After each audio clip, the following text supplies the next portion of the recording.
All right. Shalom, Israel. Shalom. Can everybody hear me all right before we get too far in? Make sure I can be heard. I can get a one in the chat if y'all can hear me all right. Like, I got windows popping up.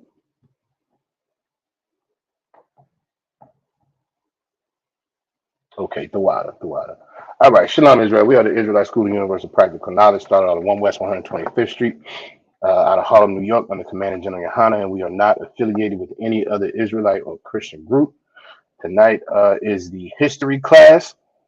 I want to say Shalom, Yahweh Shem Shabbat Thumb to the brothers, and Yahweh Shema Alatham Bashem Yahweh Shai to the sisters. All right, we're going to do a quick see who's in the building here. All right.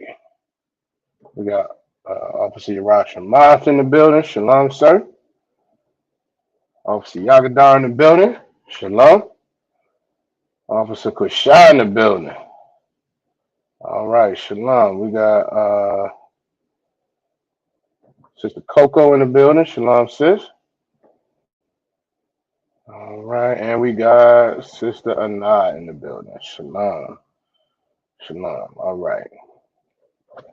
So we're gonna get into tonight's class here. Oh, Salakia, all right. My river's in the building also. All right, shalom. We're gonna get into tonight's class. So y'all can see by the title, it's titled "We Speak Our Oppression, but Don't Know It." So this is gonna be a different type of class. All right, meaning these are just gonna be some different historical kind of perspectives and facts. They're not necessarily related, other than the fact that they have made it into our general discussion, our everyday kind of language, and oftentimes we don't know the history behind some of these terms, some of these phrases, and we'll get into the different the different aspects of it. All right, but given that, does anybody have any perspective? Does anybody have any examples? Because there's several of them, and as we start going through, I don't think anybody's going to be too surprised at most of them. There are oftentimes things that we have um, grown to either say on a regular basis. There were things that we might have learned when we were children, playing outside. That when you go into the history of it, is an absolute oppressive history that it came from. It's like we got Triple Kazaki in the building. Shalom. How about Shalom? Stephen Baldwin in the building. Shalom, brother. All right. Does anybody have any examples that they might be familiar with of those type of, maybe some phrases, some could be figures of speech, um, could be I want to give y'all too many examples because y'all don't.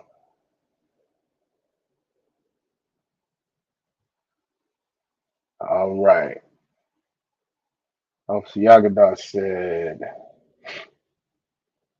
people say Christ is black but can't tell the truth behind the statement. All right, all right.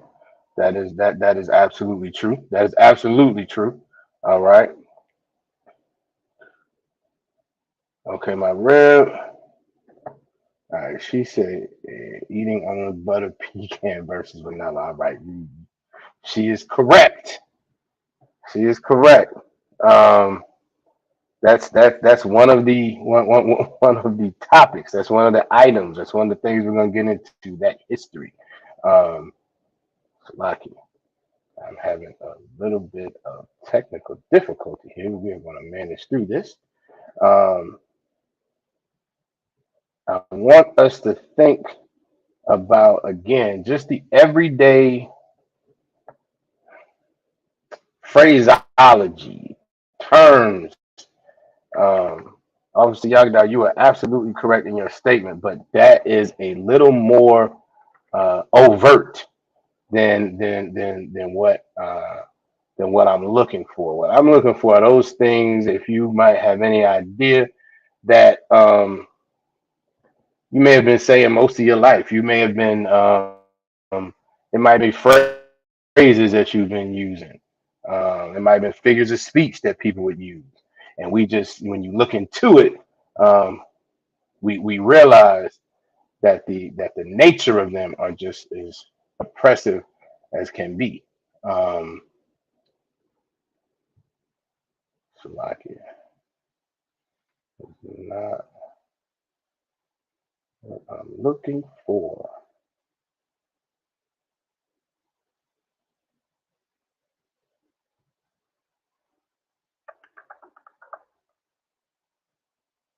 All right, give me 1 second, Slovakia.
All right, Slovakia.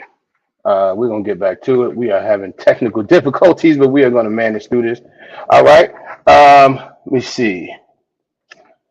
All right, Sister I said MF as a slave term. That is absolutely correct. Officer Yagadar, yes, that's what we're talking about. Things like the word picnic. Um, give me a little bit more on that. Give me a little bit more on that, brother. You are absolutely right, though. Trooper calls for pardon a billion. How about you? Not sure about the time, brother. You are absolutely right. That is definitely one of them. Um,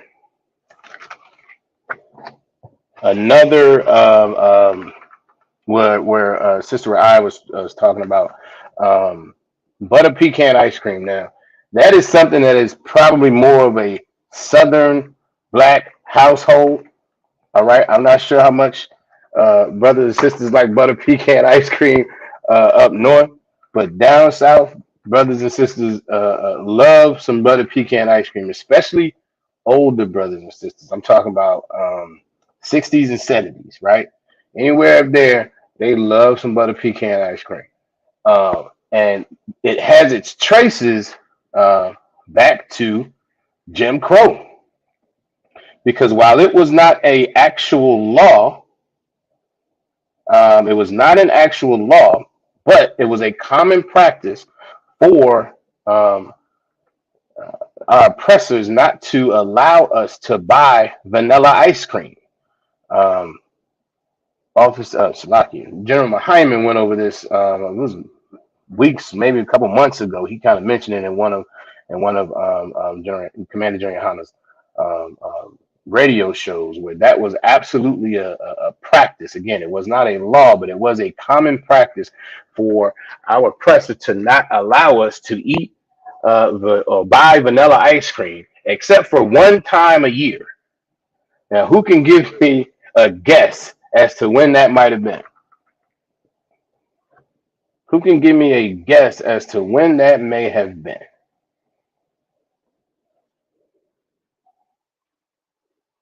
The one time a year they allowed us to buy and eat vanilla ice cream. Super Shamaga Bar in the building. How about you? Anybody want to give it a shot? Anybody other than Sister I want to give it a shot? Salagi, she's absolutely right. Independence Day.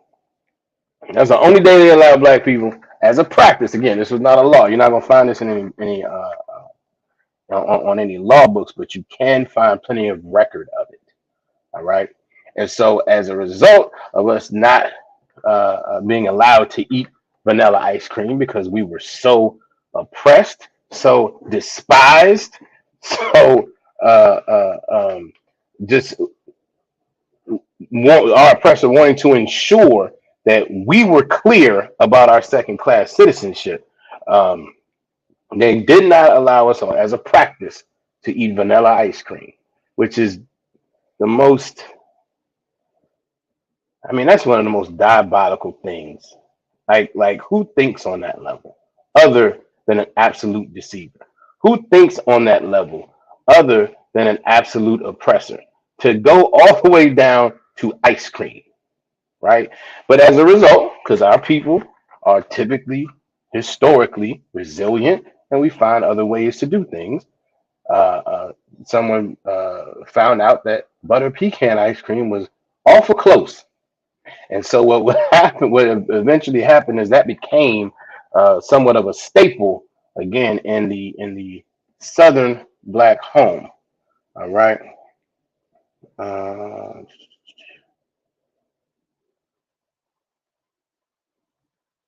I'm gonna have to.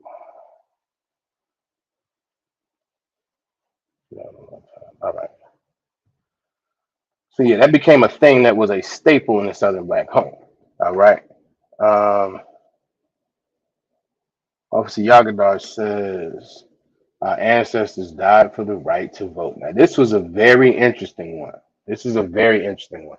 Who is familiar, Kanala, with the term grandfather clause or grandfathered in? Who may or may not be familiar with that? You hear it maybe in business. You hear it anytime that there is a maybe a policy change to any type of whether it be a business, whether it be politics or whatever. There's a policy change, which but no, before I explain, let me see who's familiar or not with it. Grandfathered in or grandfather clause. All right. All right. Sister Coco said con. All right. Officer Yagadar said con. Reb said con. Okay. Right. Cool. So yeah, that's the idea that if there's a policy change and you're already doing a thing, then you're grandfathered in, meaning you can continue to function and operate how you do, and that's okay. You don't have to adhere to these, maybe this new policy that's happening. Now, who knows the origin of that? Kanala'a. Who can tell me what the origin of the grandfather clause is?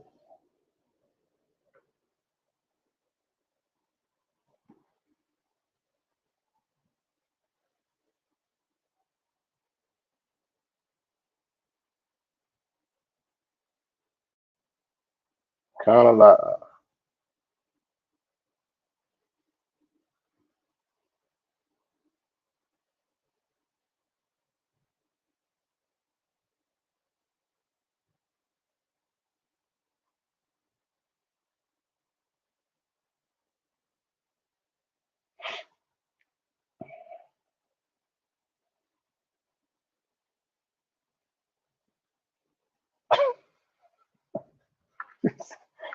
Right, I don't, but I want to say con. You can't say con. It's la. You gotta say la. All right. Anybody else? Anybody know? Kanala'a. Who might be familiar with the origin of the grandfather clause?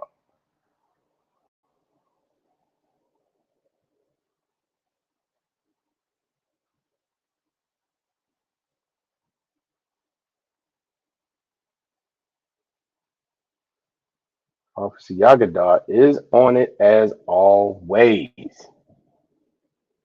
Grandfather voted, you can vote. So this goes back to, I want to say it's 1867, 1870, something like that, right? This was shortly after um, uh, our people, former slaves, uh, were given the right to vote, right? But what they would do, because obviously they didn't want our people voting, right? Uh, there were all these stipulations. There were poll taxes, so you had maybe had to pay some money to go vote, right? There were also literacy tests that if you could not read, if you couldn't spell certain words, if you didn't have some arbitrary level of education that they determined made you worthy to vote, then you were excluded. All right. But what happened was their people were just as uneducated as we were. They were just as uneducated as we were coming out of slavery. Now, what does that say? All right, you have had a people enslaved for 300 years, 300 plus years, and a good chunk of your fellow citizens who were not enslaved have about the same education as we do. What does that say about your people and how you have been treating your people? Because we know the oppressor is the devil that the Bible speaks of. He does not care about anyone but himself. All right. And once he's in charge, then everybody else just has to go along with it. So there's not a whole lot of pride for their people in a sense that they're going to look out for their people the way we are supposed to look out for each other according to the law, statutes, and commandments. They don't have that. What they have is, and that's that whole pull yourself up by your bootstraps. They really don't care about their people in as much as as long as they can siphon some resources out and they can become rich, then they're fine with that. But because their people weren't educated, because there were a good amount of their people who were poor, right? These stipulations started to affect their people. So now, especially in the South, all these elections are being held, even national elections, and now they're losing because they're excluding even their own people from voting. It was meant to just be for black folks. It was meant to just be for us, former slaves, but that's not what happened. Even their people started being excluded. So they passed the grandfather clause. This was, I believe, was in 1870. They passed the grandfather clause that said if your grandfather was able to vote, then you didn't have to worry about the poll tax. You didn't have to worry about the literacy tax.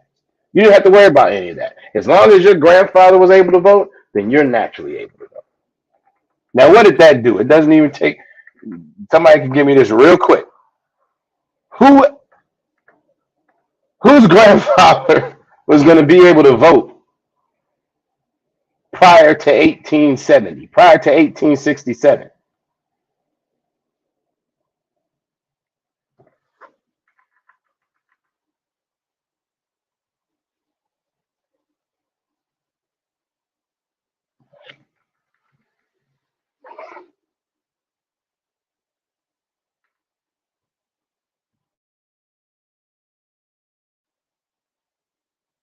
Absolutely right.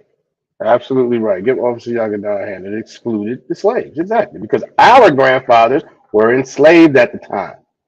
When it was their chance to vote, they were enslaved. They absolutely could not vote. All right?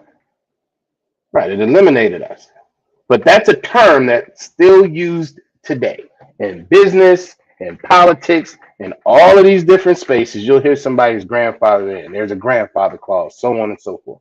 That is another example of how we speak our oppression every day, and we don't know it. All right. Let me see.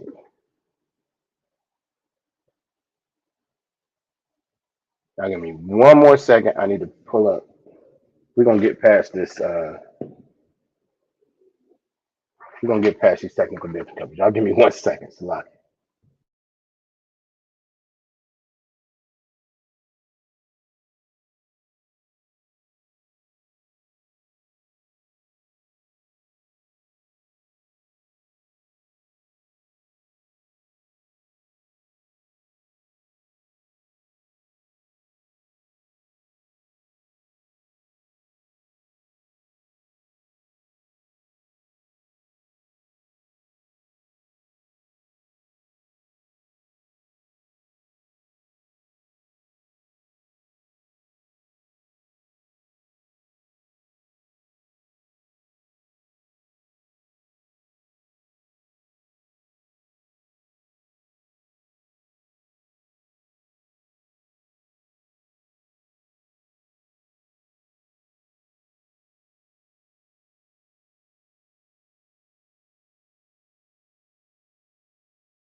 All right, so lucky.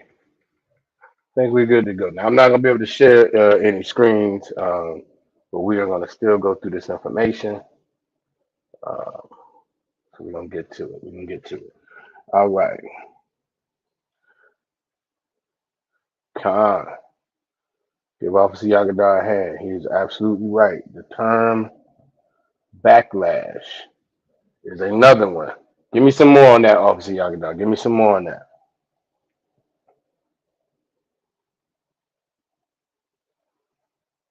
Khan, give Trooper Kazaki a hand. That's exactly right. The oppressor was allowed to vote and not us. Now, don't get it twisted. I want to be clear. We do not believe in voting in here. That is against the Most High. That is against the laws, statutes, and commandments. We are not allowed to do that. All right. But again, this is another example of how why we need to wake our people up so they understand. Listen, this whole idea that well your ancestors died for your right to vote. No, nobody. They didn't want us voting. They don't want us in their political systems, and we should not be in there in the first place. We should not be choosing the men that are the people who are above us, and even more so with this voting system because those are people from another nation. Matter of fact, I can't share any screens, but we're gonna still get into some of these scriptures and some of this information. All right, Deuteronomy 17 and 15. Deuteronomy 17 and 15 says, "Thou shalt not in any wise set him set him king over thee, whom the Lord, who the Most High thy power shall choose from one among thy brethren shalt thou set king over thee. Thou mayest not set a stranger over thee, which is not thy brother. This is the Most High telling us, don't set somebody that's from another nation over you. Do not do it. He's going to choose who should be over us, and he's going to come from the 12 tribes of Israel. That is absolutely, and right now, that person is Commander General Yohana. It has nothing to do with anybody voting for anything. That's not the structure that we're supposed to be under. We have a leader, and we follow orders. All right. Officer Yagno says backlash was lashes from the whip. Now it's a negative insult. Absolutely right. Absolutely right. Give him a hand. I'm going to give you another one. All right. Who's ever heard of the phrase cat got your tongue? Who's heard of that phrase before? Kind of lie.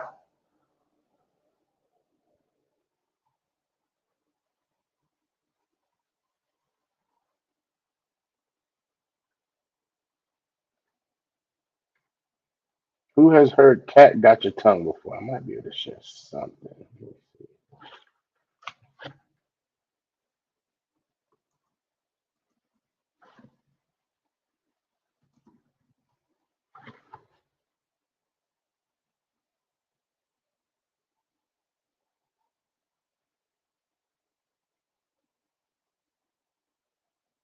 All right. Siagdar says calm. My rib says calm. Sister Na says calm. All right. Everybody's heard of that term. Everybody's heard cat got your tongue. And Sister Rai even went into a little bit more. It says she says is to be unable to speak. Absolutely. Trooper Kazaki says calm. Okay. Who has an idea of where it comes from? Kana la.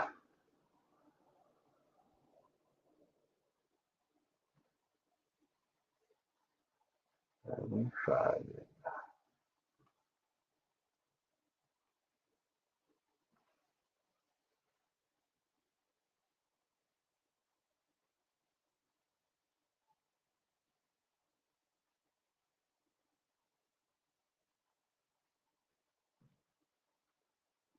All right.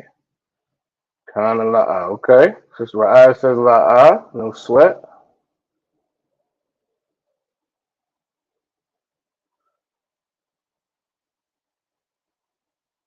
Who else? Kana la. Who knows? Who has an idea where it came from?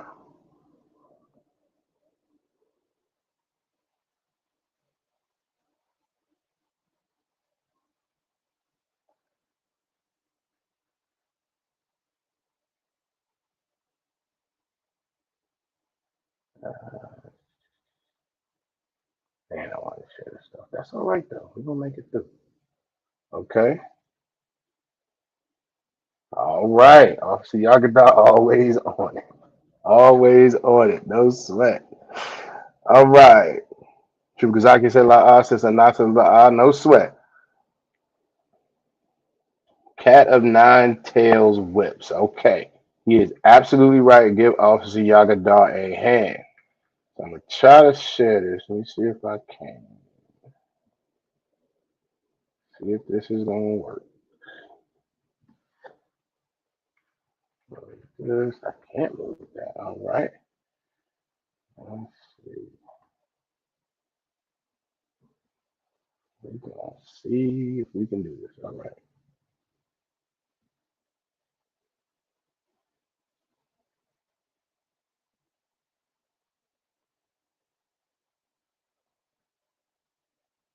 Let's see. So when you Google cat of nine tails, this is what comes up. All right. These are different kinds of whips. Everybody sees that, right? All right. So we're gonna go back real quick.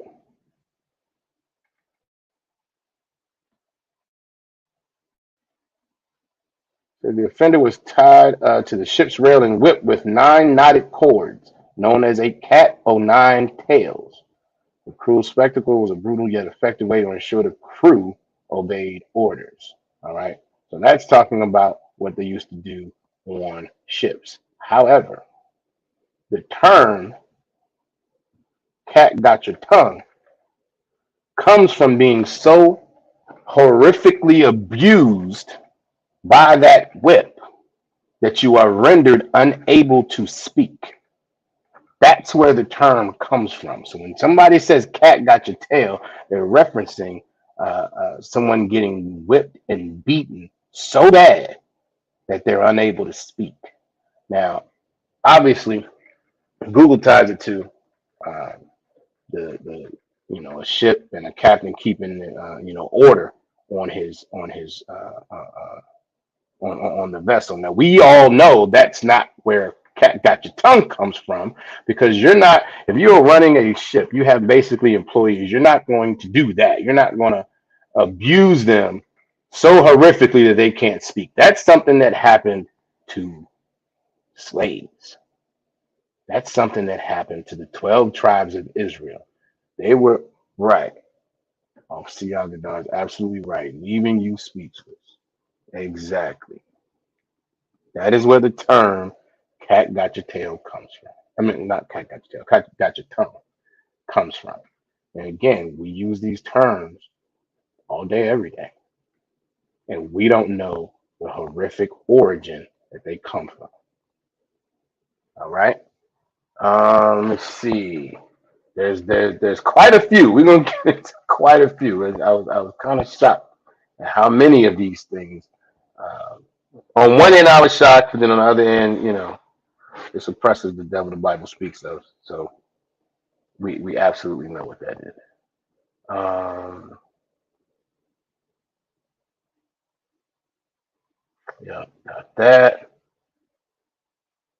Going back to the ice cream. Um, oh, Slocky. Sister Aya said knocked up. Okay, so this was one. Who's familiar with? I mean, I know we are familiar with that term, but does anybody have an idea of um, where it may have originated? This is another one. Knocked up.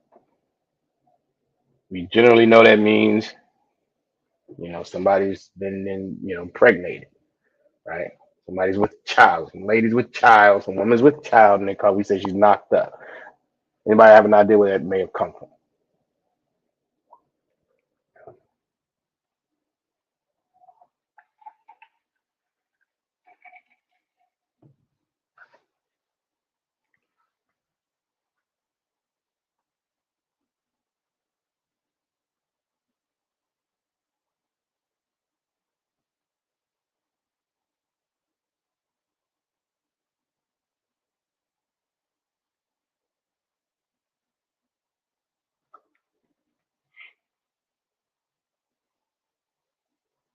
All right.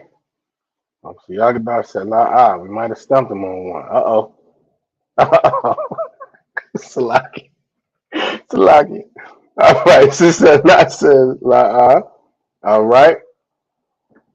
This riot says a woman on the auction block that was pregnant they get a 2-for-1, and they knock on her block.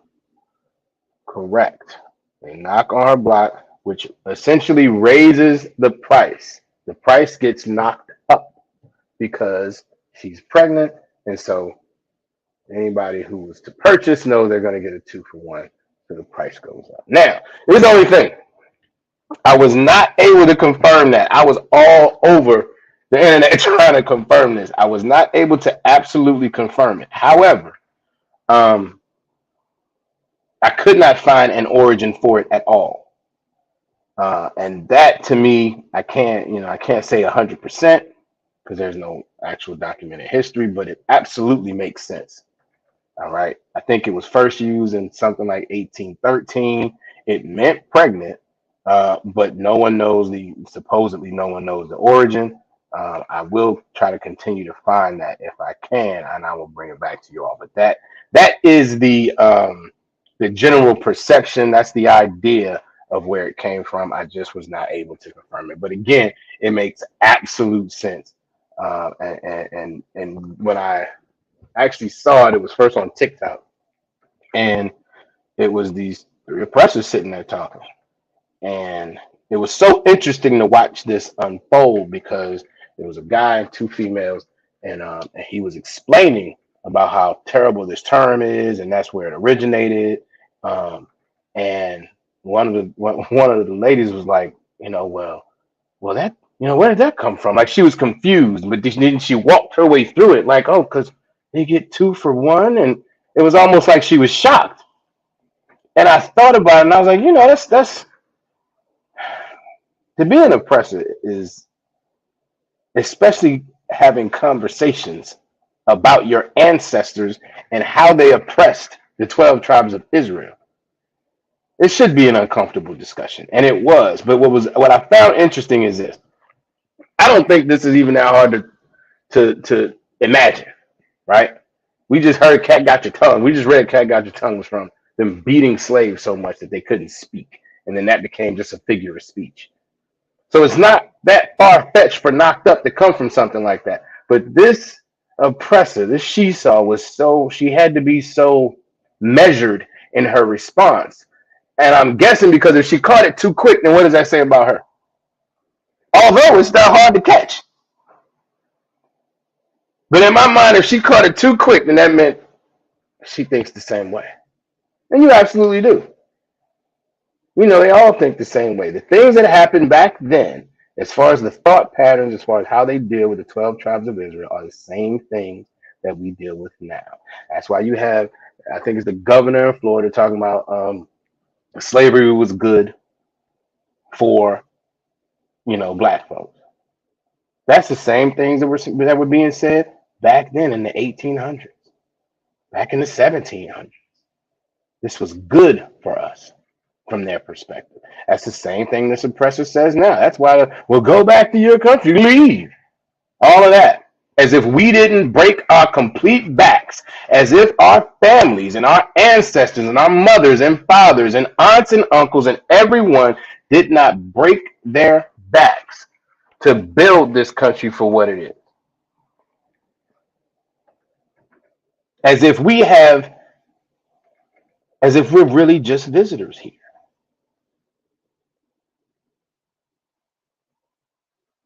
General Muhammad says it all the time. The 12 tribes of Israel, blacks, Hispanics, and Native Indians, are the most patriotic people. We're more patriotic as a whole to this wicked kingdom than any of their people. All of their wars, whether it be civil, whether it be when they broke away from Britain, whether it be Vietnam, or both of the world wars, all of them, our people show up and make the difference in so many of the battles and get absolutely nothing for it. What we get for it is further oppression.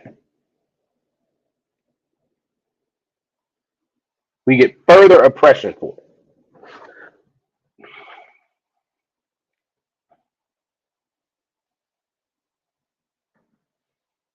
Don't see y'all know. Oh, right. They be clapping for the cameras. Exactly.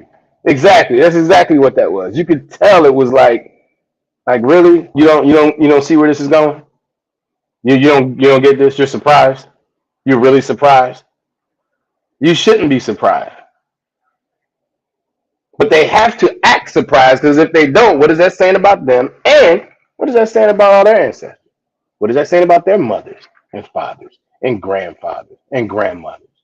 They're saying you know exactly who they are, but you can't do that because we all know then that becomes a direct reflection on you.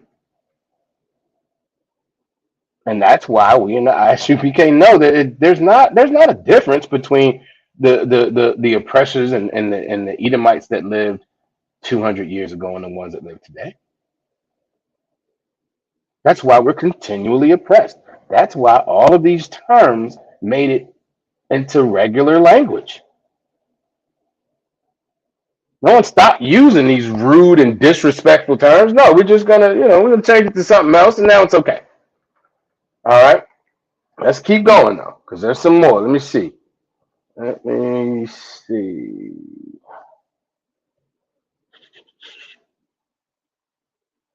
All right. And these are all just, I mean, there's no regular, specific order. We just talk about them tonight. All right. Who's ever heard of something coming to a tipping point?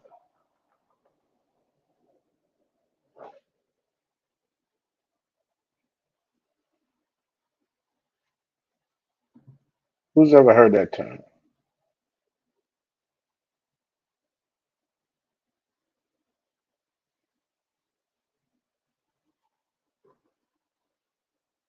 All right. Sister Nasha Khan. All right. Who else?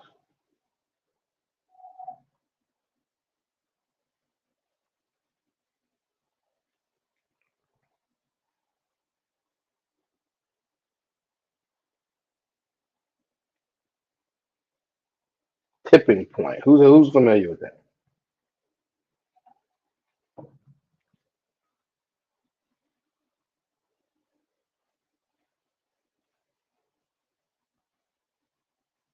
All right. Rev said Khan. Obviously, Yagadar said Khan. All right. Who can give me a quick synopsis of what it is? A tipping point. Real quick.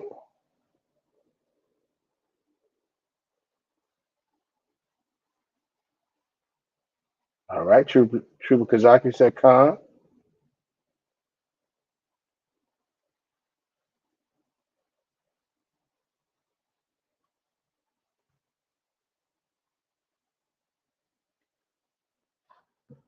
Real quick synopsis.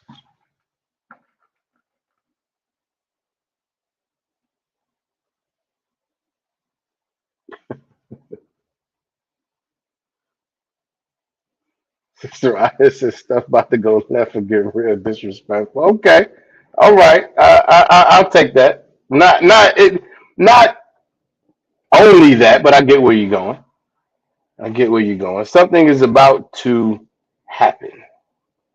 Not necessarily disrespectful or go left, but something's about to happen, right? Because a lot of times, like in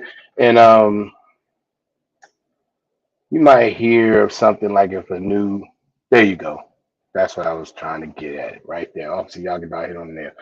Hit a certain limit or threshold. That's right. That's kind of the idea, right? And that sounds great. All right.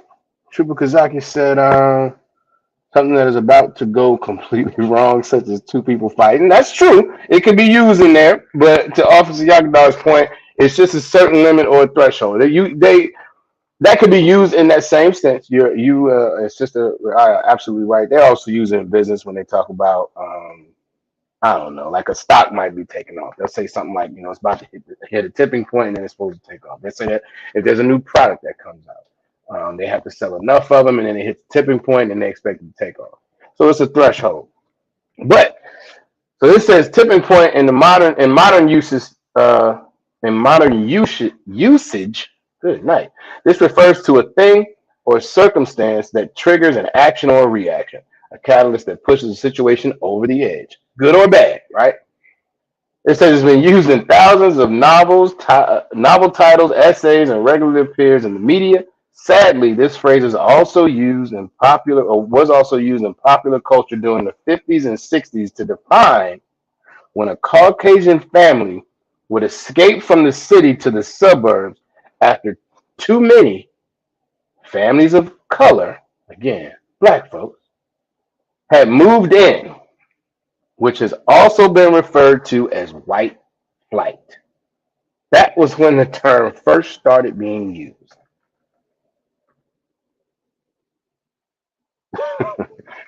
This is right. I said in our culture, that's what it is, right? Typically, with us, there's a tipping point. It's going left. It's going bad. Absolutely.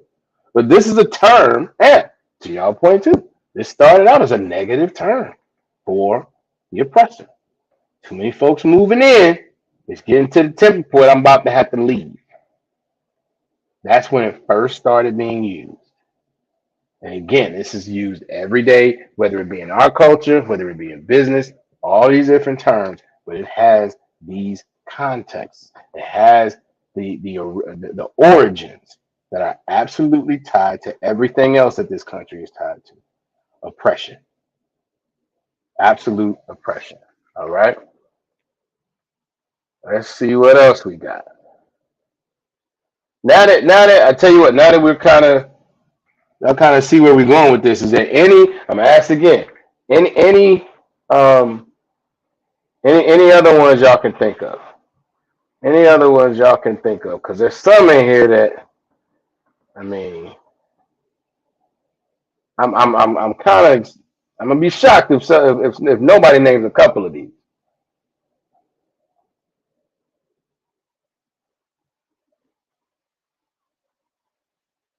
Who else wants to give it a shot?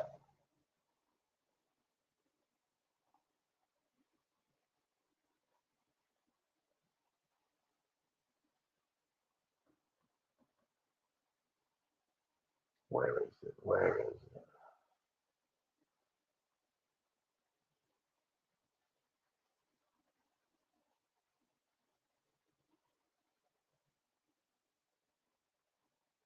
Here it is. Anybody else want to give it a shot before I go on to the next one?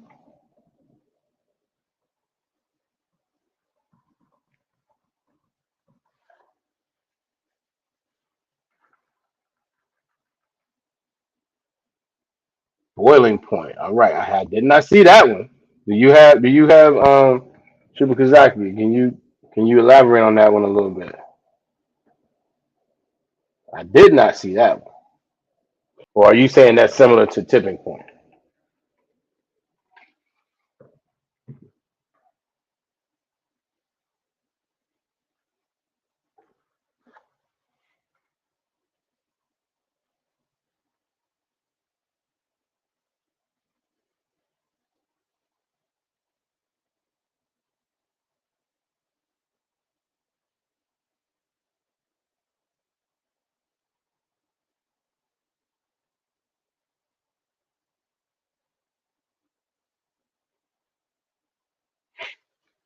Let's see. Anybody else want to give it a shot? I'm gonna go. I think for time's sake, I'm gonna keep moving to the next one. All right. So I'm gonna ask y'all a few more questions. Y'all gotta go back now. Y'all gotta go back to when y'all was probably I don't know, where between 5 and 10 years old, right? You might have been in a neighborhood. You might have been at a park. You might have been wherever you were. You hanging out. You playing outside. I got you. No sweat. He said, yeah, that's more similar to Tipping Point. I got you. Absolutely. So you might have been playing outside. You might have been in the house just hanging out in the summer, right? But we might have collectively heard a song that got everybody excited at that time. Like I said, we probably 5, 10 years old. Might have been playing, whatever. But you hear this song, you hear this music, and it gets you excited because you got to go get a couple dollars. You gotta go ask your mom. You gotta go ask, your grandmama, your father, your aunt, your uncle. You gotta go ask somebody for a couple dollars because you heard this music playing. Who knows what I'm talking about?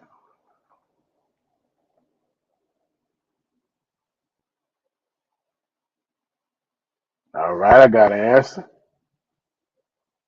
Who else wants to give it a shot? Who else knows what I'm talking about?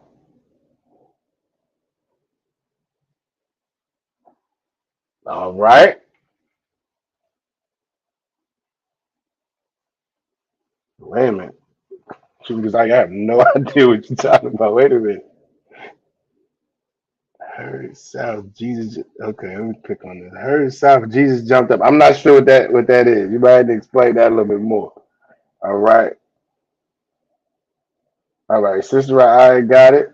An ice cream truck. Sister, now I got it. That ice cream truck. Exactly. Now that ice cream truck is one of the worst songs. All right.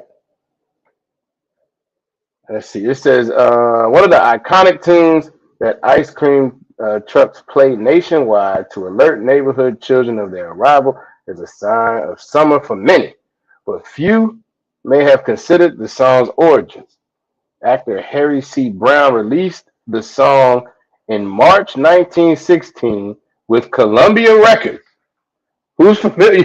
Who's not familiar with Columbia Records? Much music as we listen to, who's not familiar with Columbia Records, right?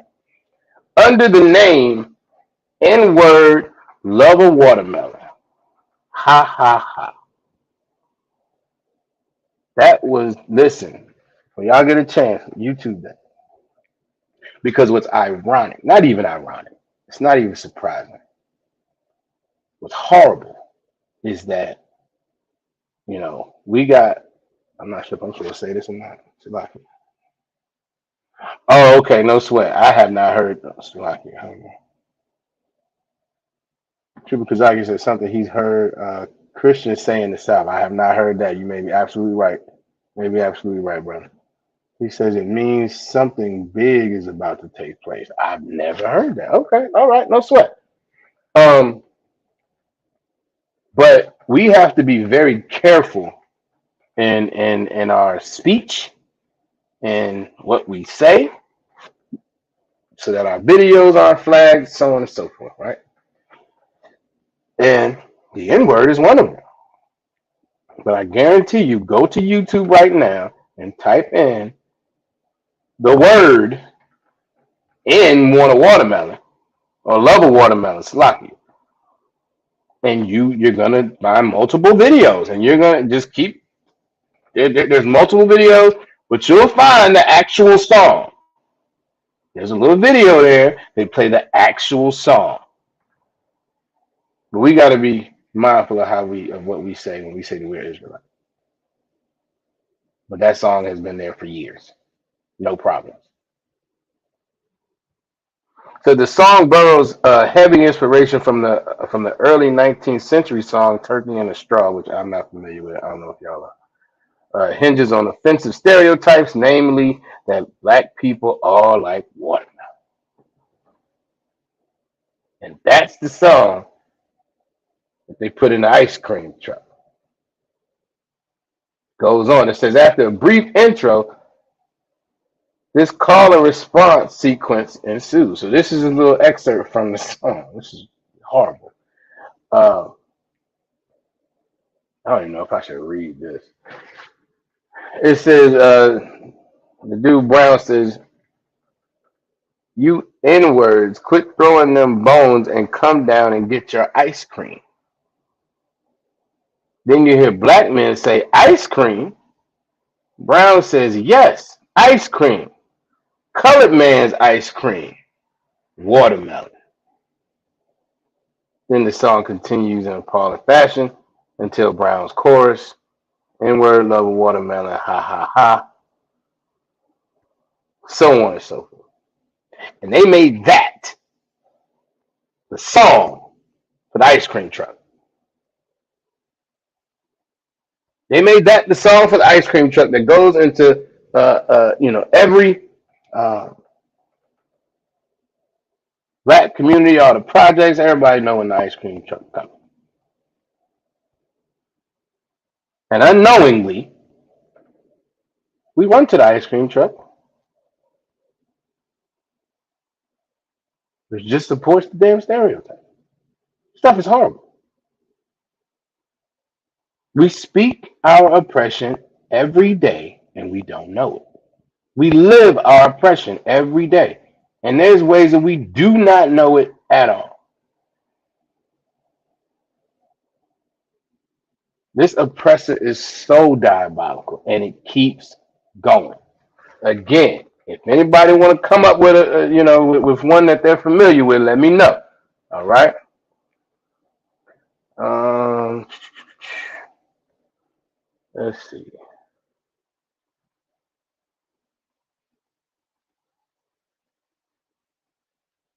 Oh, I wish I could share the screen. All right, no sweat.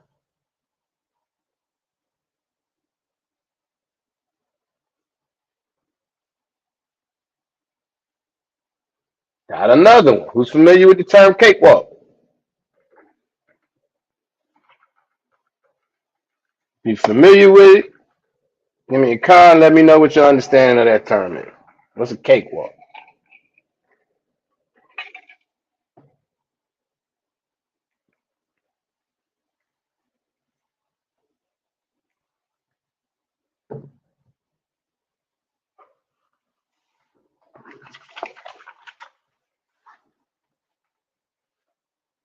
Carla. Who knows what a cakewalk is? All right, I got one answer.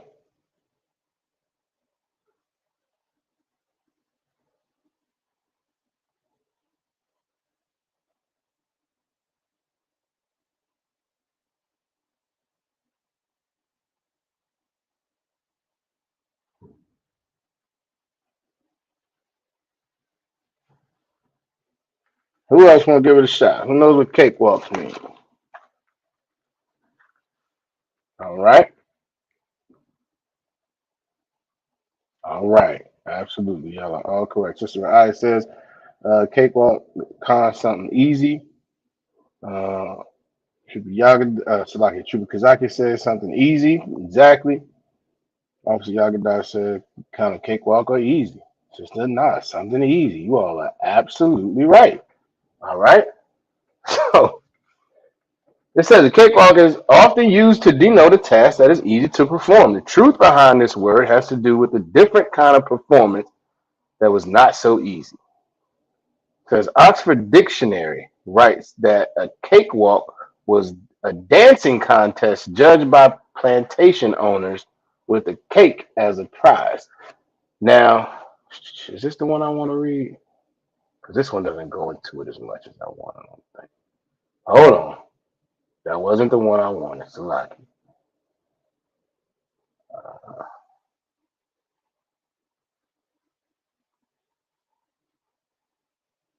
oh, where are you?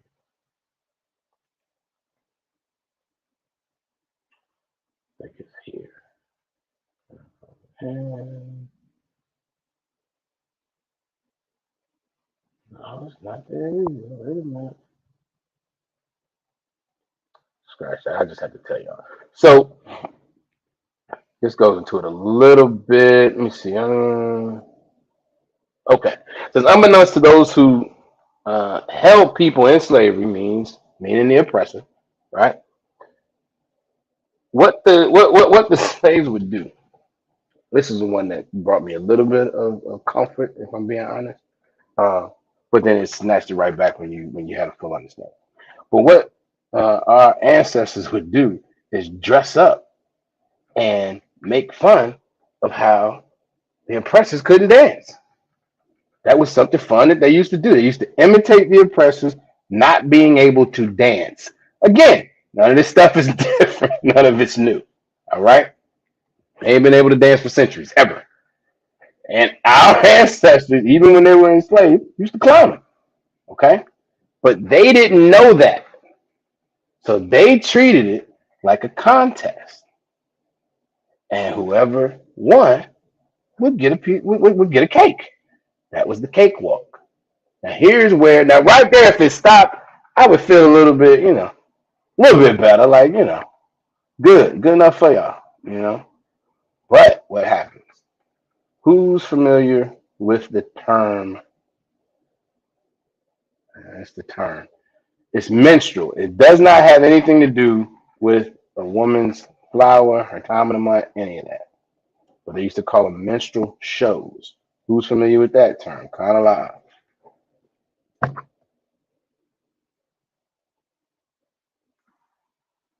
And if you're familiar with it, uh, um, a term that kind of sums it up.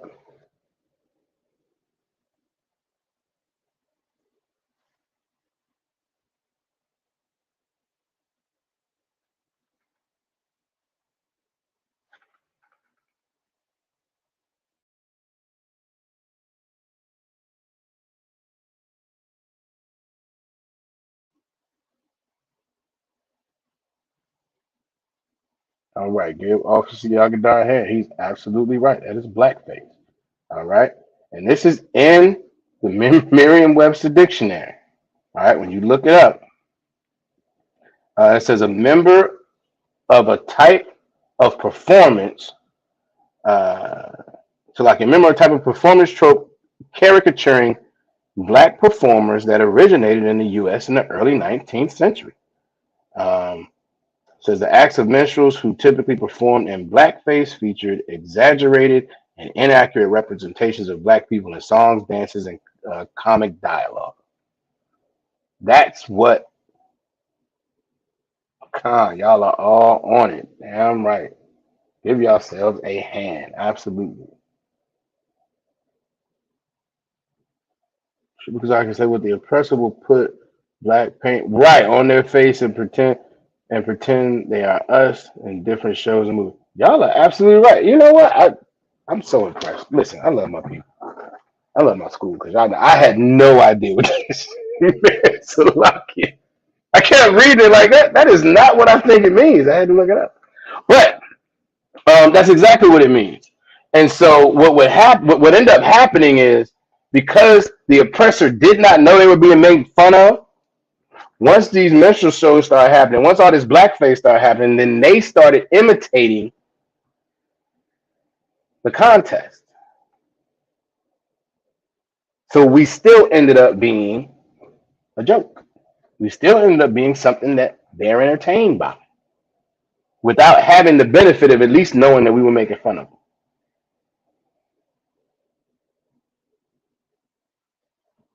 Sister I said, and as they say, and as they used to say, shuck and jive. Exactly. That's another one. We don't use that term as freely as some of these other ones, right? We know what shuck and jive means, especially as black folks. We know exactly what that means. But cakewalk, we don't know. I mean, like everybody said, cakewalk it just means something's easy. That's not where it started from. It turned into the term cakewalk as once those shows started because obviously they had to give it a name. It's part of the show. Oh, this is the cakewalk. Horrible, horrible. Because eventually the tradition entered minstrel shows. White performers would dress in ridiculous fashion and present the cakewalk as a failed attempt to rise to the levels of white sophistication. Now, clearly, that's not what it was. That's not what it was. Our ancestors were making fun of the fact that these folks can't dance, which is what we do today, right?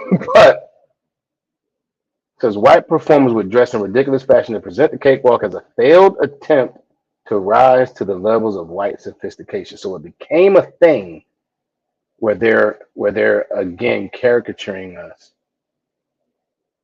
as we're less than when we are supposed to be on the top. Again, if we go back to following these laws, statutes, and commandments, we would get out of this absolute oppression. And we speak our oppression every day. We just don't know it. Because in some cases, black performers would even be brought out to perform the dances to the delight of audience members. Horrible.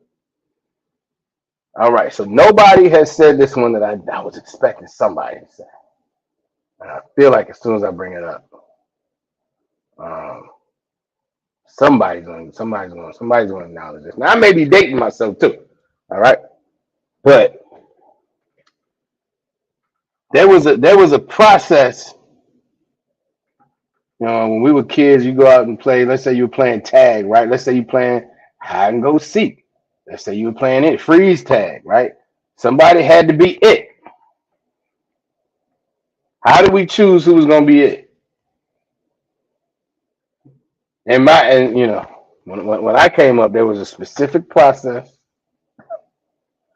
There was a specific saying. All right, who could tell me what that saying was? You ain't got to do the whole thing, just the beginning part of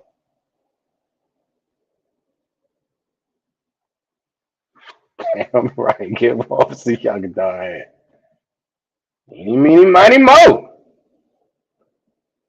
That was the process. Everybody put their foot in. There you go, sister eyes, right? Everybody put their foot in. Somebody got down on a knee, and you had to hit the toes. You hit the tip of your shoe. Eeny, meeny, miny, mo. Catch a tiger by the toe. That was what we said as children. That is not how that originated. The original version, eeny, meeny, miny, mo, catch an N word by the toe. If he hollers, let him go. Eeny, meeny, miny, mo. And what that was a reference to, who can give it to me? Oh yeah, we definitely dating ourselves. We definitely dating ourselves. Somebody, there's several people right here in this class right now. It's like, what is eeny, meeny, miny, mo? Where did that come from? I know it's terrible.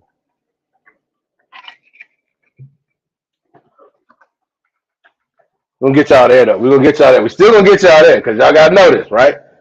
But we did it actively as children.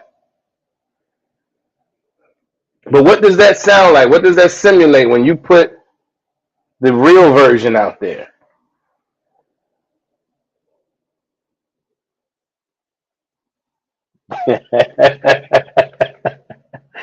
Damn right. Officer Young outside her my grace. Absolutely, sir. Absolutely. Damn right. We were out there singing this like it was absolutely right.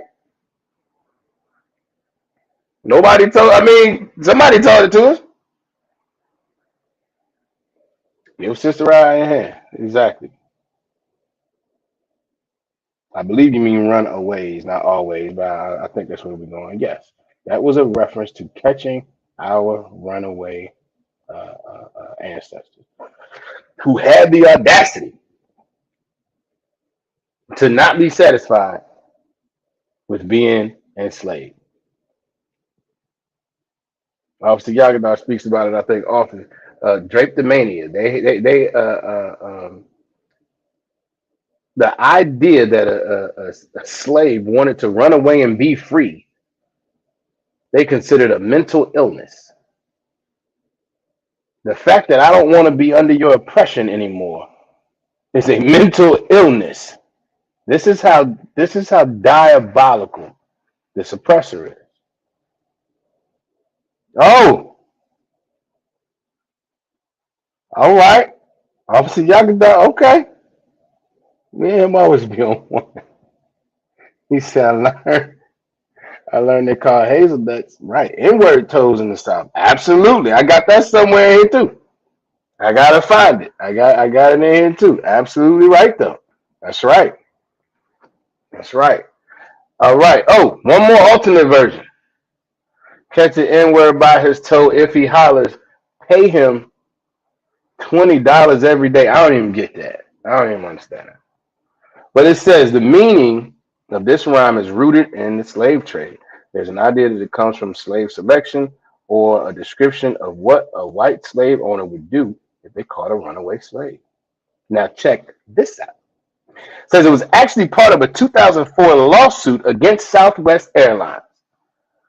Black plaintiffs in the case sued the airline for discrimination because the flight attendant had used the rhyme while urging them to take their seats. Who gonna guess what happened with the lawsuit?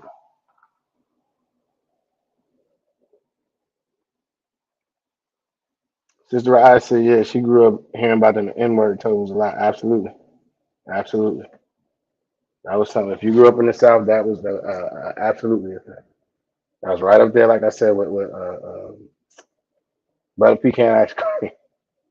Absolutely.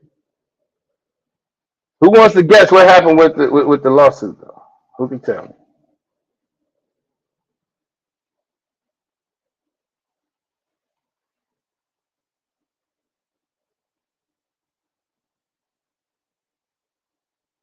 Let's see what else.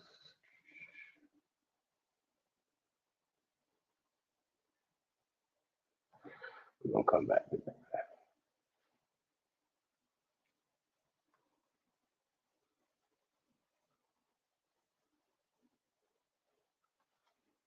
All right. Officer Yagdar said it was dropped. Sister Ryan said it was thrown out. Sister Not said it was dropped. All right, y'all all on the same. Y'all about the same page. Y'all are absolutely correct. It says the jury did not side with the plaintiffs, and though they appealed, the Tenth Circuit Court of Appeals affirmed the initial ruling. Of course, of course, of course. Even though it's right here, it's in the history. Nah, because this oppressor is the devil that the Bible speaks of. All right. Let me see where else we're gonna go. Let me see. Let me see. Y'all bear with me. What time we got? Okay.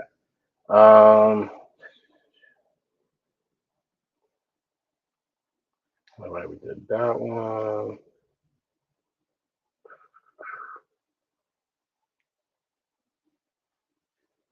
Yeah, I know y'all gonna get this, but y'all may not have ever thought about it.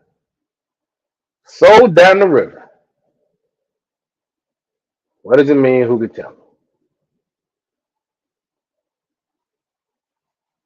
Who's familiar with it? It's like who's familiar with it? Who can tell me what it means today? What does it mean to be sold down the river?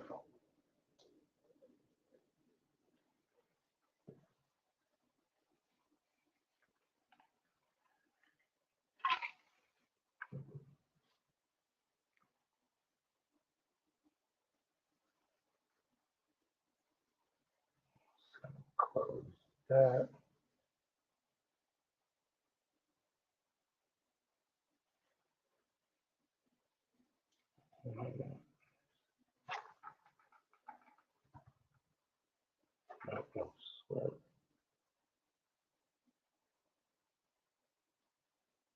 There we go. All right. Sold out. Okay. Sister Eyes says snitching. All right. I'll accept that. Is anybody not familiar with this term? Anybody who's not familiar, just say a lot out. Or if you are familiar, give me a comment.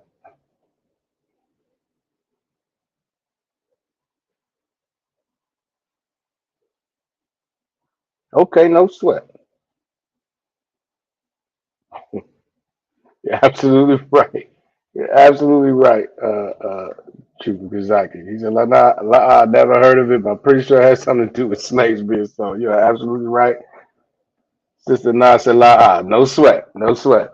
All right, sold down the river. It says the phrase sold down the river means to be betrayed to a huge degree. It's a term that, again, it's an everyday term, phrase that people use. He sold me down the river. Because the origin lies in one of the horrors of the American slave system, right?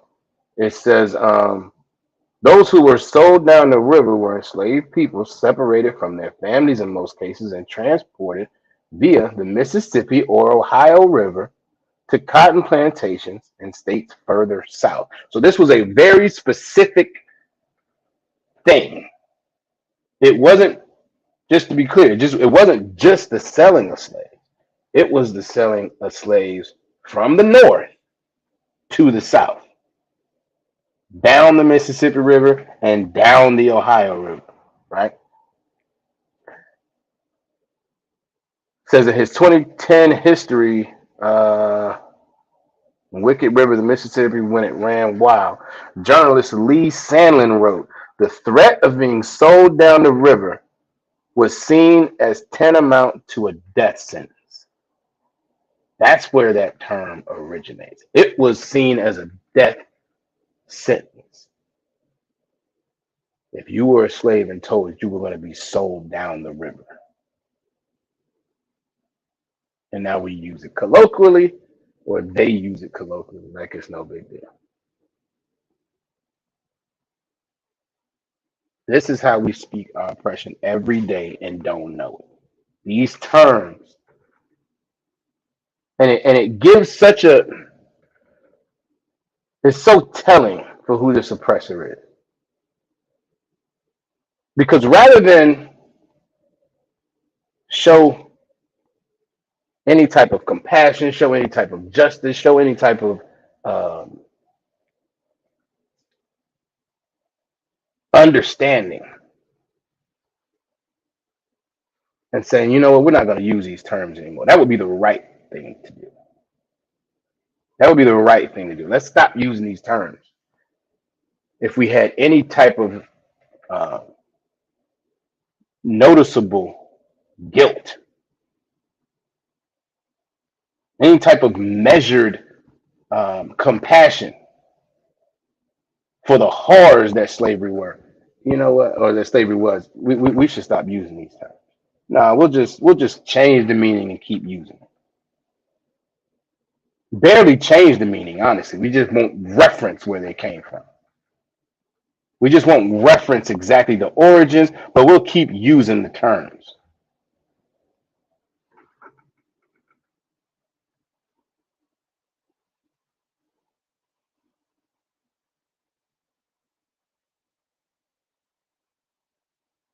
Let's see. What else? Where were we? Let me see. Got a few more. Oh, this is a good one. Um,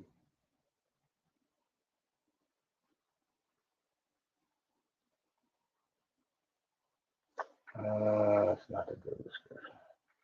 Who's familiar with, who's ever been, yeah, who's ever heard a teacher or something like that reference the peanut gallery?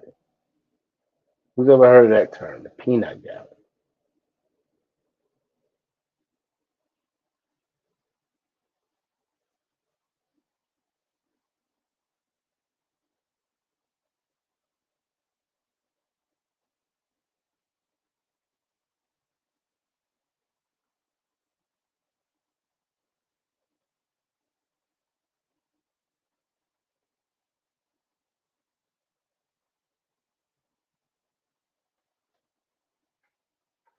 All right. Officer Yagadar says Khan. Who else? And if you could, Officer Yagadar, give me a synopsis of what kind of the term means.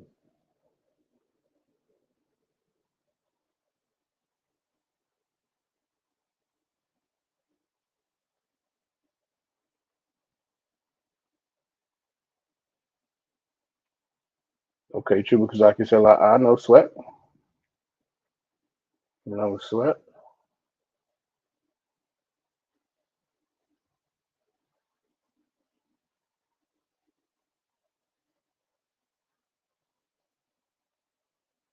Who else?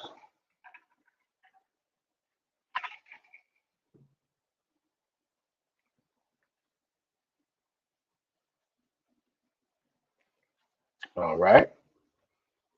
Sister Nasa, okay, no sweat. Rib says Khan heckling. All right, that's definitely a term. Heckling is a good synopsis of it.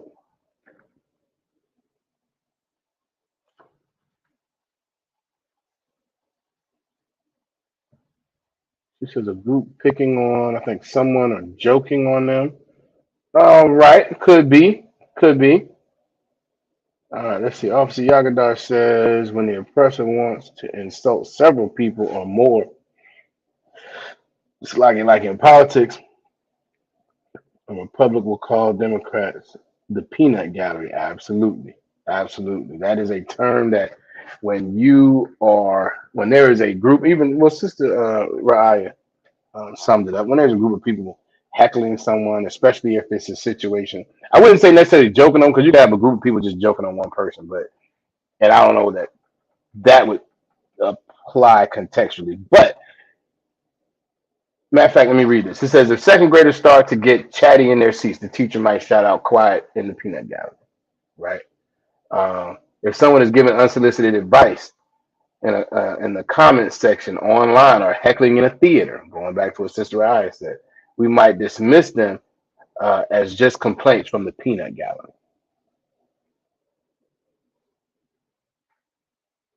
Just thought of the term pickaninny. I did not pull that one up in everything. I should have because I don't know the origins of it specifically, but I do know it is tied to our oppression. I do know that. I just can't speak to it right now. If you got it, go ahead and put it in the chat, Trooper Kazaki. That is a very good point. All right. Um, Going back to the peanut gallery, it says the peanut gallery was once used to refer to people, mostly black people, right, who were sitting in the cheap seats of vaudeville theaters and would throw peanuts on stage if they didn't like the performance rather than throwing tomatoes. Now, you all may not be aware of this, but throwing food on the stage rather than just booing was a thing at a time. All right. Even this, it says, yes, throwing food stuff on stage was a thing. First noted reference throwing tomatoes after a bad performance came in 1883. New York Times article, so on and so forth. It's not something that was really our culture. It's the oppressor's culture. But when we would have those cheap seats in the peanut gallery, the other deal is peanuts were considered a very cheap snack, a lower class snack. So the reason why we couldn't throw tomatoes is we couldn't afford it. So we had to be in the cheap seats throwing peanuts. That was the peanut gallery. All right. Um, it doesn't matter. It says the peanut gallery was the cheapest and worst part of the theater and the only option for black attendees. The National Urban League said of the phrase in 2018, no one wanted to sit in the peanut gallery, and today no one wants to hear from the peanut gallery. That is a very good point. No, when you reference the peanut gallery, that's not something that's not a positive term. You want those people to shut up. You don't want to hear from the peanut gallery, but those have direct ties to our oppression. Well, that's a very good point. Get that sister a hand. So they have no culture. They don't. They really don't. They have tendencies, but they don't have a culture. They really don't. They absolutely do not. We were watching something, can't remember where I saw it, but it was talking about food and what is American food? American food is food from every other culture. I saw this oppressor say that tacos were American food. No culture at all.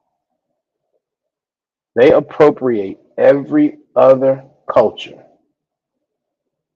They appropriate every other culture, bring it over here, make it an attempt to make it their own.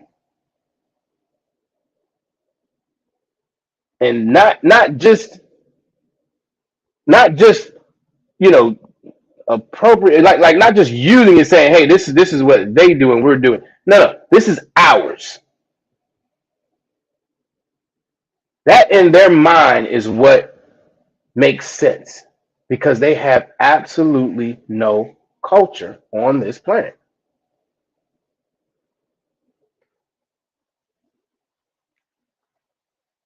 Okay, the water.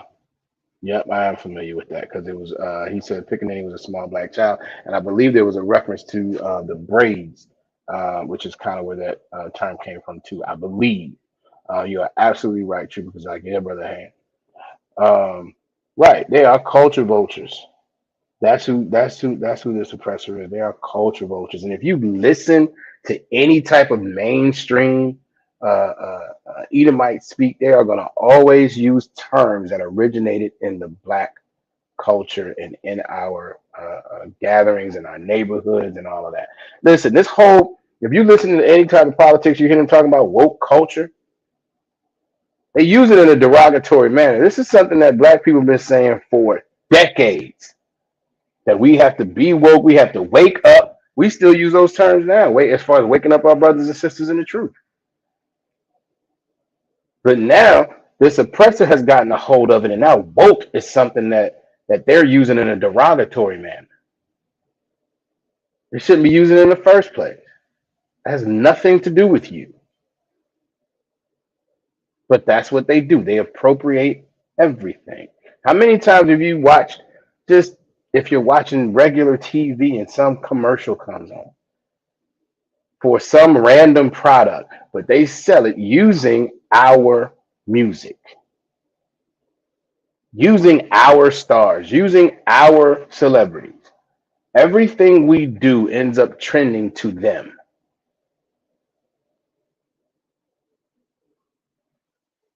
Now, we are absolutely God's chosen people, and that's absolutely why that happens. But they appropriate everything they can.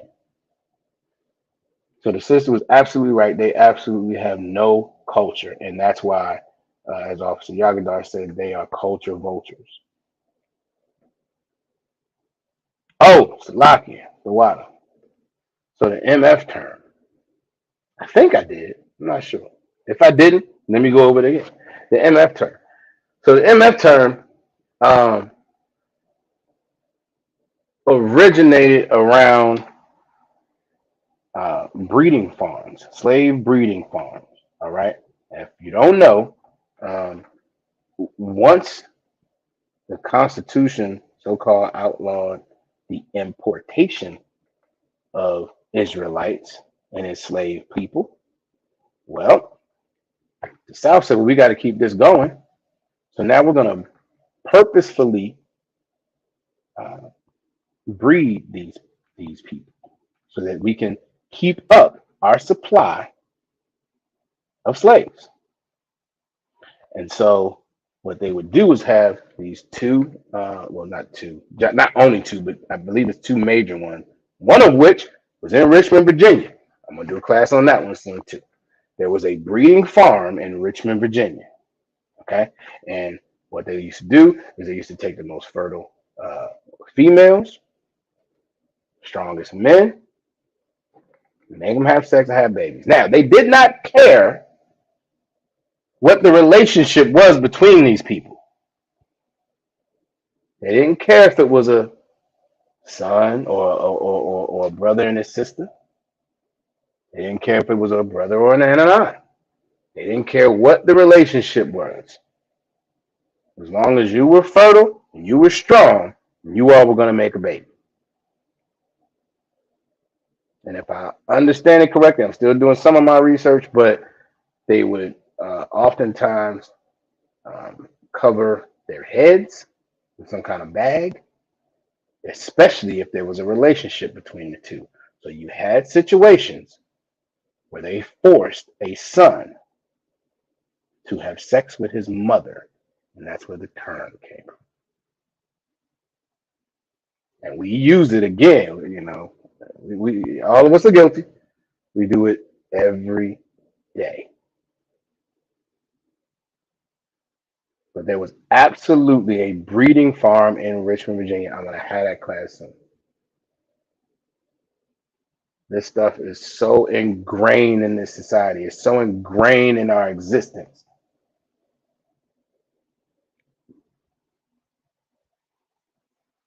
Okay. Yeah, I was Shamala thought about Shimmy shot, sis. Appreciate you coming in. And I'm right.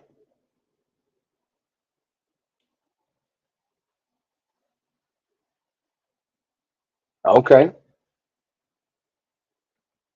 My rib says that was the only time they covered their head, so they wouldn't know. I believe is what you're trying to say, right? So they would not know it was a relative. So that's what they would do. Horrible, horrible. All right. Um, let's keep going. Yeah, a few more minutes left here. Let's see. Uh, I'll make sure I am missing. Um,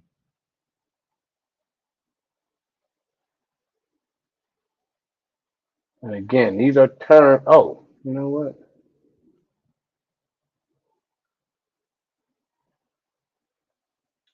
Where? I gotta pull up that link. Lock it.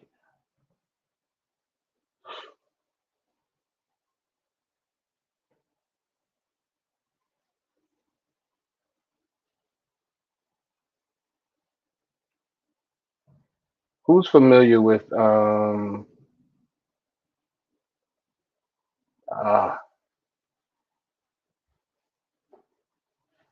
Salaki? Y'all bear with me. Bear with me.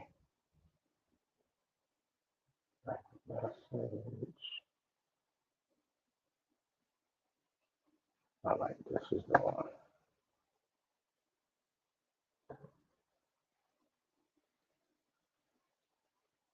All right.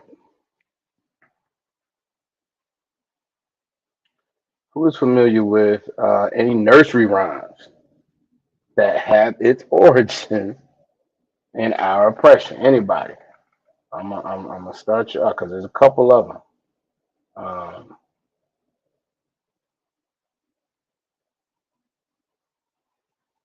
Who remembers the song Ten Little Monkeys? Kinda la.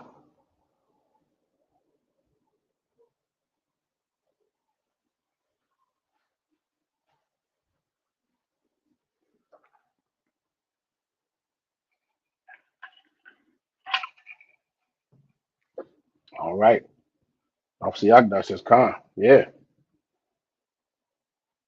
All right. Sister Nazam, I believe I'm pronouncing that right. She says Khan too. All right. Sister Anas says Khan. Sister Anas says Khan.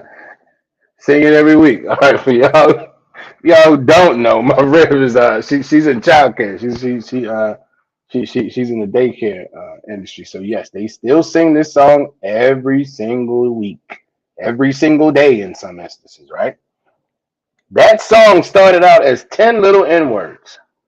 It was not 10 little monkeys. Row, row, row your boat is another one. Absolutely. Guess just a hair. It started out as 10 little N words. It says, which count, let me see. Lock it. It says it was originally derived from a nursery rhyme called 10 Little N Words that counted down by illuminating 10 different horrible ways for black boys to die. That's where this nursery rhyme originated.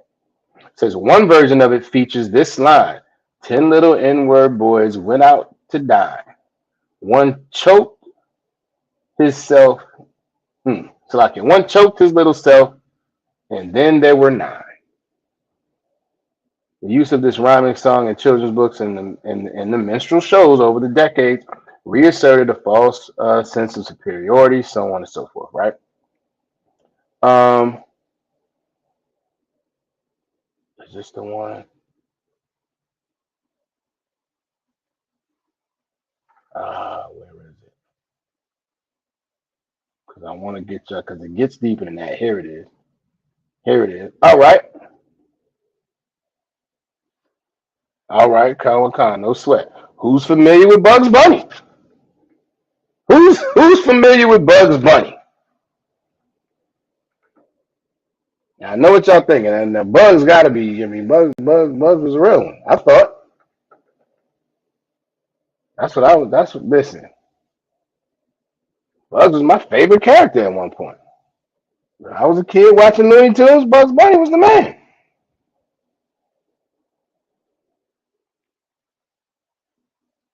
All right, Sister Ryan said Khan. Sister Nazar said Khan. All right, yeah, Bugs was the man. So check this out. It says this line also crossed over into new mediums and played on Saturday morning cartoons, featuring beloved good guys like Tweety and Bugs Bunny.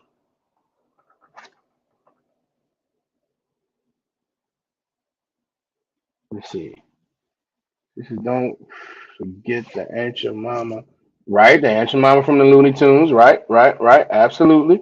You're absolutely right, sis. Trooper Kazaki said Khan. All right. So yeah, Tweety and Bugs Bunny. It says the Looney Tunes horsehair. That's the term, the a title I believe, created in 1960 as Bugs unalives engines, quote engines, right?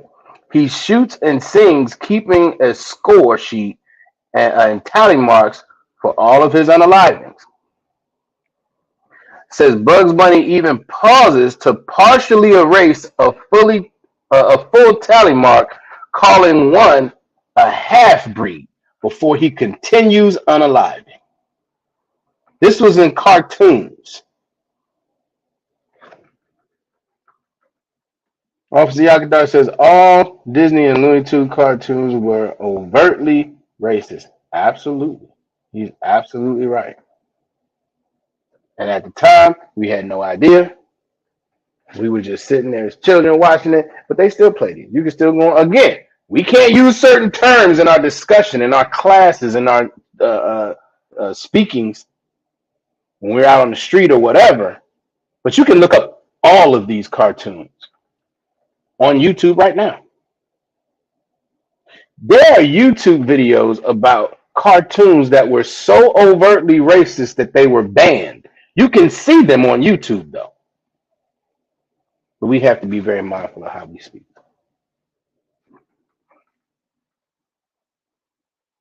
Says the problems continued in a Tweety version as Tweety tallies up uh, gunshots, marking the unaliving of another little quote unquote little Indian.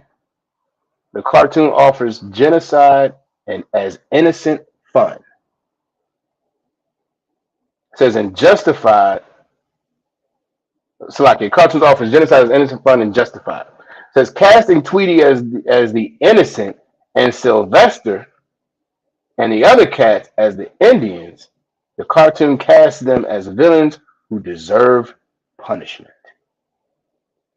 In addition to the cartoon itself, um, the cartoon itself traffics in the usual caricature of Native Americans as unaliving, speaking broken English, and the genetic feather headdress, generic Slovakian feather headdress. All uh, uh, uh, stereotypical, overtly racist, but ingrained into what happens and what is spoken of in our society every day. Bugs Bunny was one of the most famous characters, and still is. This cartoon was created in 1960. I was watching it as a kid. I mean, 20 plus years later, no problems because they want us again. We no, I shouldn't even say it. We are still in captivity. We are still oppressed. We are still enslaved here. And we speak our oppression every single day. We just don't know it because we don't know our history. Captain Shah says it all the time. We, as a people, we don't even like to look at history. We don't like to look at current events. We don't like to look at history. We'd rather not know. We'd rather, in our mind, be disconnected from all the oppression, the overt oppression that our ancestors went through. And what that does is allow us to be blind to the oppression that continues every single day. That allows us to convince ourselves that because we personally are not going through it, that it doesn't exist.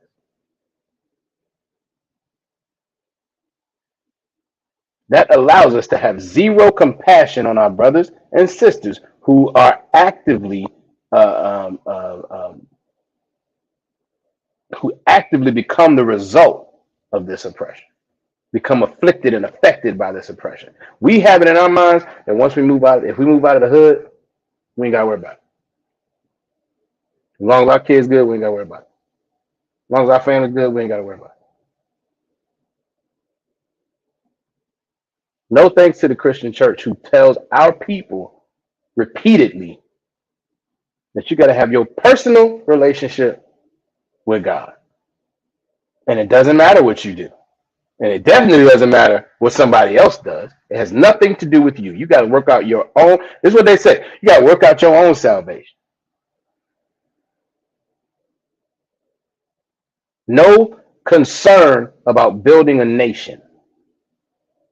No concern about what the Most High really wants for us as a people, which is to be separate and holy together.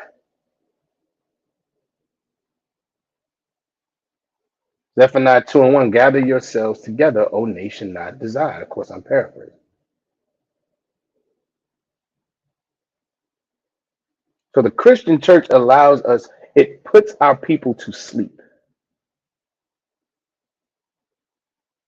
And at the same time, it tells our people to do every wicked desire that we have no discipline, have no concern about what the Bible says.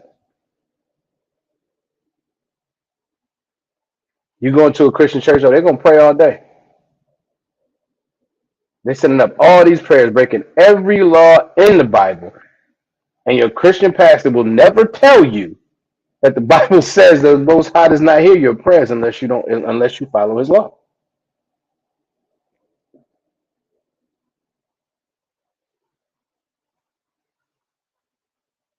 And so this is why our people continue to be destroyed.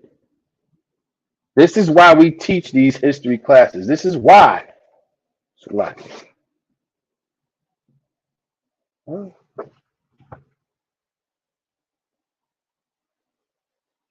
Salaki. This is why we are so destroyed. This is why we teach these history classes. This is why we teach these brotherhood classes. This is why we go out on the streets. So our people can understand and wake up. There are more. Let me see. Y'all probably familiar with some of these. Oh Susanna, that's a nursery rhyme song. That's a nursery rhyme song. And it has the original version has the N word in it. Um, Mama Little Baby Loves Shortening Bread. If anybody's familiar with that, the original song was not that. It had mammy and the N word and darkies and things of that nature. Jimmy Crack Corn. Y'all might be familiar with that. That was done in a manner. Salaki. That was done in a manner that was written by an oppressor. But if you look at the dialect that was used to imitate the slave who was the subject of the song, I mean, it's clear. Again, and this is all just ways to make sure that we know that we are less than in their eyes. That's all a form of oppression. All right. Um, I think is there anything else I want to get to? I want to make sure because there's so much. I want to make sure I got to most of it. Oh, wish I could show y'all this picture.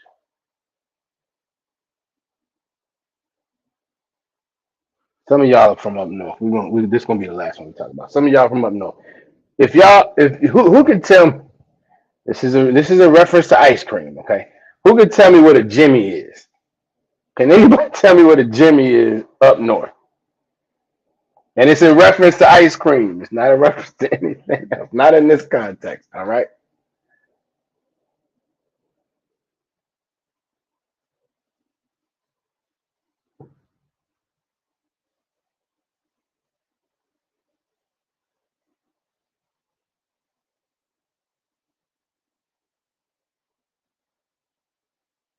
Who can tell me? Count a lot if you can tell me what a Jimmy is up north in reference to ice cream.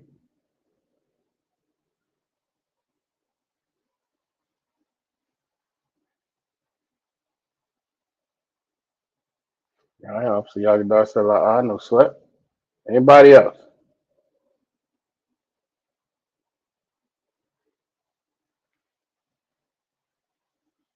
Let me see if I can pull this up.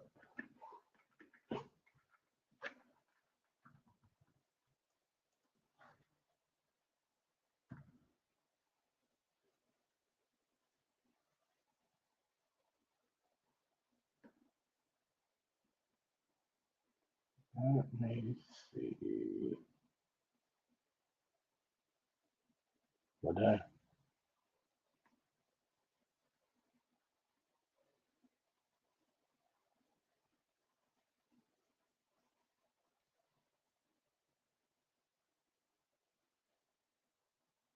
Mm. All right. Let me see. All right. So y'all can say Miss Coco no sweat. So see if I can show y'all this. Now this is crazy. This is on Amazon right now.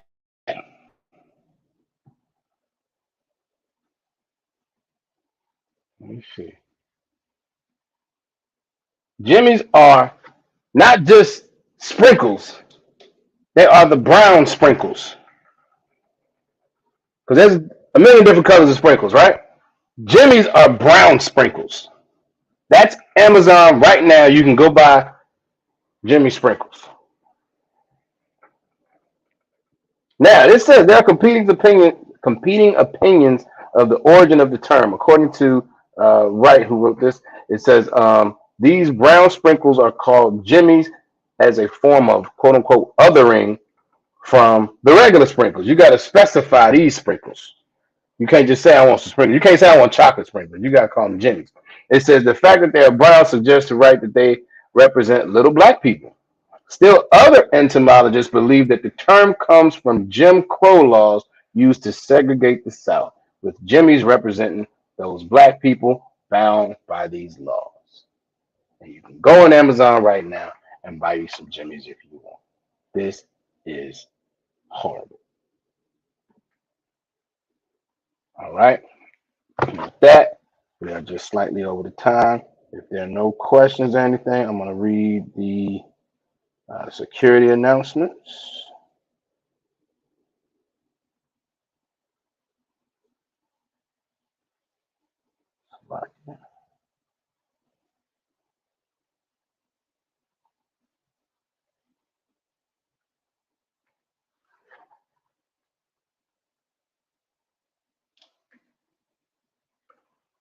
All right.